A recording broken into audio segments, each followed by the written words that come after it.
रामपुर गांव के आखिरी कोने पर एक छोटी सी टूटी झोपड़ी थी जिसमें केसू नाम का एक अनाथ लड़का रहता था। केसू के पास न तो धन था और न ही कोई अपना। वो दिन भर गांव वालों की गाय भैंसे चराता और बदले में उसे 2 वक्त की सूखी रोटी मिल जाती थी। हे भगवान, ये बारिश भी आज ही होनी थी। छत से पानी ऐसे टपक रहा है जैसे आसमान रो रहा हो। खाने को घर में एक दाना नहीं है और कल की रोटी भी चूहे कुतर गए। क्या मेरी पूरी जिंदगी इसी गरीबी में गुजर जाएगी? लोग कहते हैं कि मेहनत का फल मीठा होता है, पर मेरी मेहनत तो बस इन जानवरों के पीछे भागने में ही निकल जाती है। तभी बाहर से गांव के लालची मुखिया की आवाज आई। वो घोड़े पर सवार होकर केसू की झोपड़ी के पास आया था। ओए केसू, बाहर निकल आलसी लड़के। देख, मेरी सबसे कीमती गाय लाली जंगल की तरफ भाग गई है।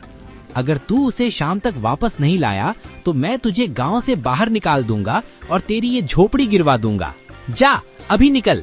पर मुखिया जी, इतनी तेज बारिश है और जंगल में जंगली जानवरों का डर है। मैं अकेला कैसे जाऊंगा? रात होने वाली है। क्या मैं सुबह जा सकता हूँ? चुप कर, अभी जा, वरना कल से तुझे कोई रोटी नहीं देगा। मुझे मेरी गाय चाहिए, चाहे तू उसे पाताल से ढूंढ कर ला। केसू मजबूरी में घने जंगल की ओर चल पड़ा। बिजली कड़क रही थी और उल्लुओं की डरावनी आवाजें गूंज रही थीं। चलते चलते केसू एक ऐसी जगह पहुंच गया जहां गांव का कोई भी इंसान जाने की हिम्मत नहीं करता था। लाली, ओ लाली, कहाँ गई तू? मुखिया जी तो मुझे मार डालेंगे। हे ईश्वर, मुझे रास्ता दिखाओ। ये रास्ता तो गुफा के अंदर जा रहा है। क्या लाली इसके अंदर गई है? मुझे डर लग रहा है, पर वापस गया तो भी मौत ही मिलेगी। केसू ने अपनी मशाल जलाई और धीरे धीरे गुफा के अंदर कदम रखा। गुफा के अंदर एक अजीब सी नीली रोशनी चमक रही थी। जैसे जैसे वो अंदर गया, उसे एक पुराने पत्थर के चबूतरे पर एक पीतल का पुराना घड़ा या मटका रखा हुआ दिखाई दिया। अरे, ये क्या है? इस पुरानी गुफा में ये सुंदर घड़ा क्या कर रहा है? इस पर तो अजीब से अक्षर लिखे हैं जो चमक रहे हैं। क्या ये कोई खजाना है? शायद इसे बेचकर मेरी गरीबी दूर हो जाए। जैसे ही केसू ने घड़े को छुआ, गुफा में एक गूंजती हुई आवाज सुनाई दी। केसू डर के मारे पीछे हट गया। डरो मत केसू, तुम्हारी ईमानदारी और दुख ने मुझे जगाया है। मैं कोई साधारण घड़ा नहीं हूँ, मैं इच्छा पूर्ति मटका हूँ। जो भी चीज तुम मुझ में डालोगे वो 100 गुना बढ़कर बाहर आएगी। पर याद रखना, लालच इंसान का सबसे बड़ा दुश्मन है। क्या आप बोल रहे हैं? क्या आप सच में जादुई हैं? अगर ऐसा है तो मुझे मेरी लाली गाय ढूंढने में मदद कीजिए। अचानक घड़े से एक रोशनी निकली और गुफा के एक कोने में लाली गाय सुरक्षित बैठी दिखाई दी। केसू खुशी से झूम उठा।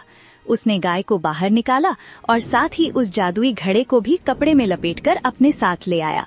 घर पहुंचकर के केसू ने सबसे पहले घड़े को आजमाने की सोची। उसके पास बस एक छोटी सी सूखी रोटी का टुकड़ा बचा था। अम्मा कहती थीं कि चमत्कार होते हैं। आज देख ही लेता हूँ। अगर इस घड़े ने सच में मेरी रोटी बढ़ा दी तो मैं कभी भूखा नहीं सोऊंगा। जैसे ही केसू ने रोटी का टुकड़ा घड़े के अंदर डाला, घड़ा चमकने लगा। कुछ ही सेकंड में घड़े के ऊपर से एक एक करके ताजा और गरम रोटियां बाहर गिरने लगी। एक रोटी से देखते ही देखते 100 रोटियां हो गईं। चमत्कार! ये तो सच में जादुई है। अब मैं और गांव के भूखे बच्चे कभी खाली पेट नहीं सोएंगे। शुक्रिया मेरे भगवान, अब मेरी तकदीर बदल जाएगी।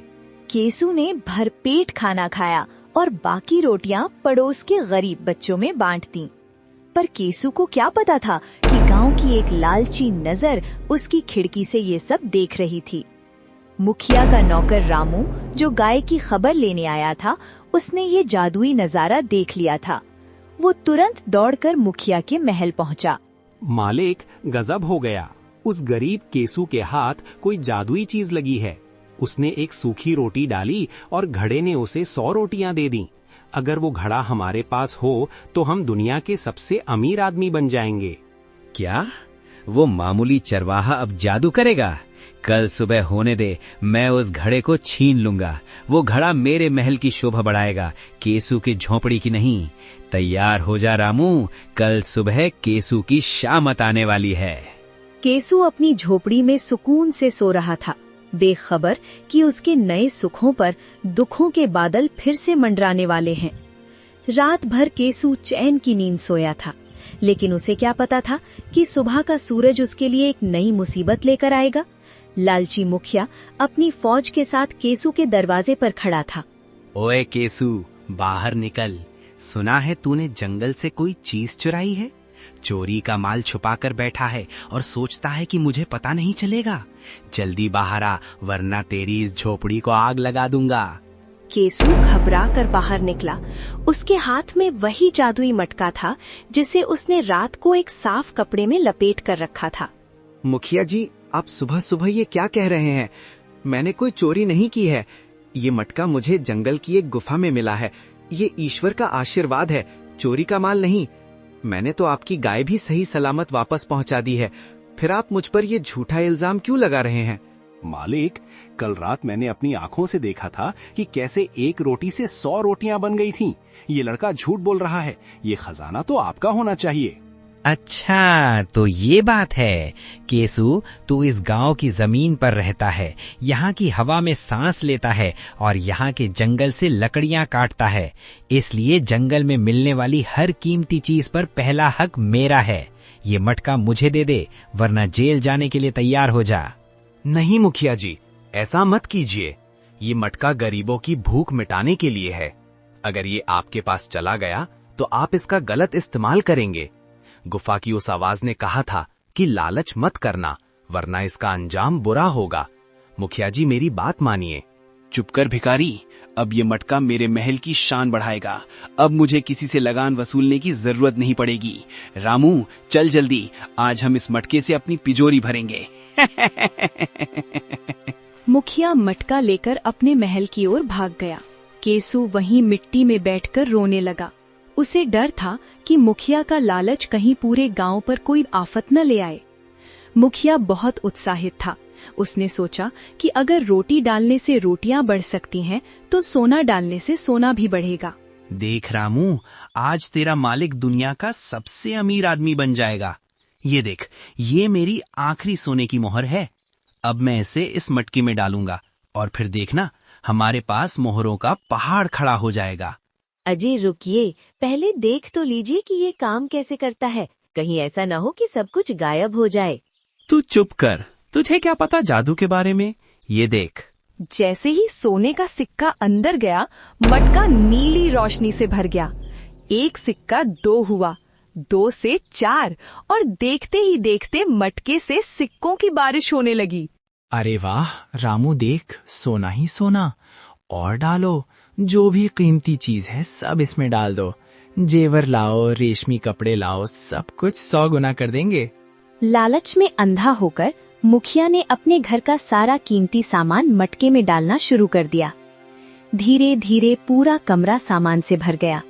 लेकिन तभी मुखिया से एक बहुत बड़ी गलती हो गई। अरे ये क्या, बचाओ, मेरा पैर फिसल गया। रामू, मुझे बाहर निकाल। इससे पहले कि रामू कुछ कर पाता, मुखिया जादुई मटके के अंदर समा गया और मटके का जादू शुरू हो गया। मटके से एक मुखिया बाहर निकला, फिर दूसरा, फिर तीसरा। ये क्या हो रहा है? इतने सारे मुखिया जी। मालिक, आप कौन से वाले हैं? देखते ही देखते महल में 100 मुखिया खड़े हो गए। हर कोई चिल्ला रहा था कि वही असली मुखिया है और वही इस खजाने का मालिक है। ये मेरा महल है, तुम सब बाहर निकलो। नहीं, मैं असली हूँ, तुम सब नकली हो। ये सोना मेरा है। 100 के 100 मुखिया आपस में लड़ने लगे। उन्होंने एक दूसरे के बाल खींचे, थप्पड़ मारे और पूरे महल में कोहराम मच गया। खजाना तो दूर, अब मुखिया को अपनी जान बचाना मुश्किल हो रहा था। मैंने कहा था कि लालच का अंजाम बुरा होता है। मटके ने मुखिया के लालच का आईना उन्हें दिखा दिया है।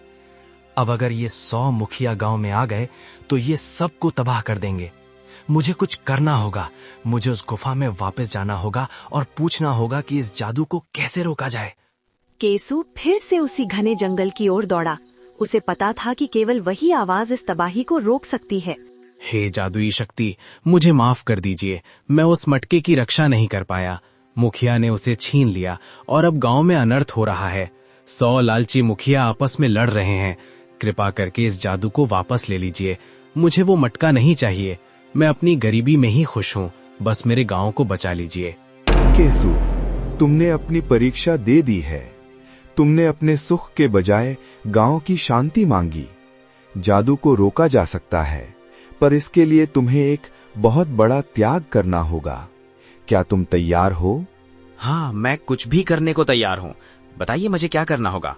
तुम्हें उस मटके को तोड़ना होगा, लेकिन याद रखना, जैसे ही मटका टूटेगा तुम्हें मिला हुआ सारा सुख, वो रोटियां, वो उम्मीदें सब गायब हो जाएंगी और तुम फिर से वही गरीब केसु बन जाओगे। क्या तुम फिर से गरीबी स्वीकार करने को तैयार हो? हाँ, मुझे मंजूर है। मुझे दूसरों के दुख की कीमत पर सुख नहीं चाहिए। तभी गुफा से एक चमकती हुई जादुई लाठी केसु के हाथ में आ गई।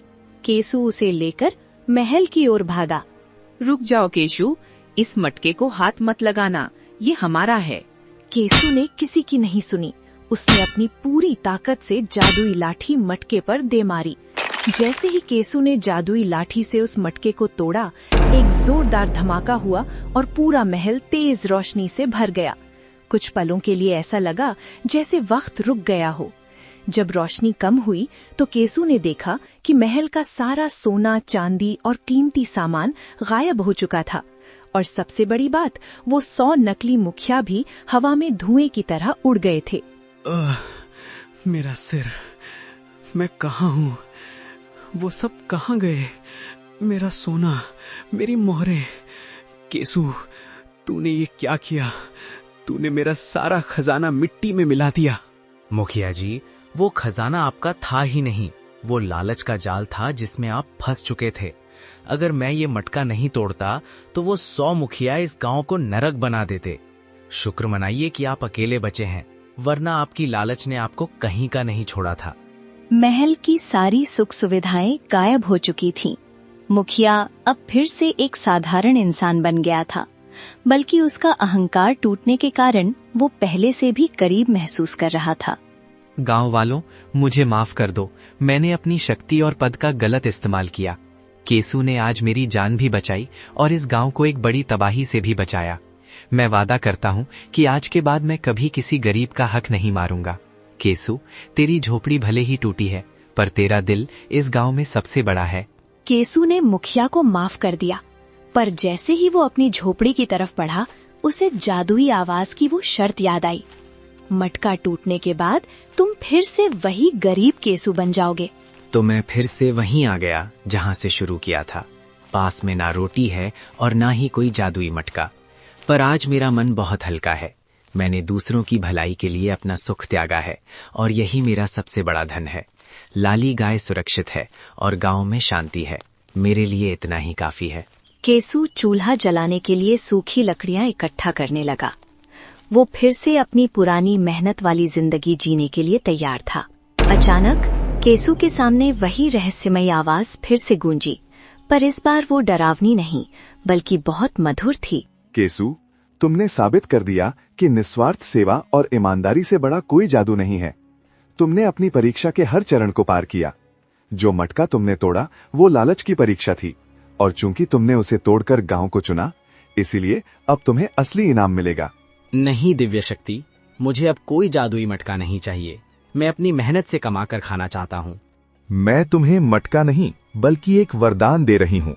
आज से तुम्हारी मेहनत का फल हमेशा 100 गुना होगा। तुम जिस खेत में बीज डालोगे वहाँ सबसे अच्छी फसल होगी। तुम जिस बीमार जानवर को छुओगे वो ठीक हो जाएगा। तुम्हारी ईमानदारी ही तुम्हारा सबसे बड़ा जादू बनेगी। समय बीता और केसु गांव का सबसे सम्मानित और खुशहाल किसान बन गया। उसके पास कोई जादुई मटका नहीं था, पर उसकी मेहनत में जादू था। उसने गांव के बीचों बीच एक बड़ा भोजनालय खुलवाया, जहां कोई भी गरीब भूखा नहीं सोता था। बच्चों, याद रखना कि जादू वस्तुओं में नहीं, हमारे इरादों में होता है। अगर हम ईमानदारी से मेहनत करें तो कुदरत खुद हमारे लिए जादुई रास्ते खोल देती है। लालच एक ऐसा मटका है जो कभी नहीं भरता, पर संतोष एक ऐसा खजाना है जो कभी खत्म नहीं होता। गांव का वो मुखिया अब केसू का सबसे अच्छा मित्र और सहायक बन गया था। रामपुर गांव अब खुशियों का गांव बन चुका था। केसू की जादुई कहानी ने सबको ये सिखा दिया कि इंसान की असली कीमत उसके धन से नहीं बल्कि उसके त्याग और चरित्र से होती है। लालच का अंत हमेशा बुरा होता है, जबकि ईमानदारी और दूसरों के प्रति दया का भाव इंसान की किस्मत को जादुई रूप से बदल सकता है।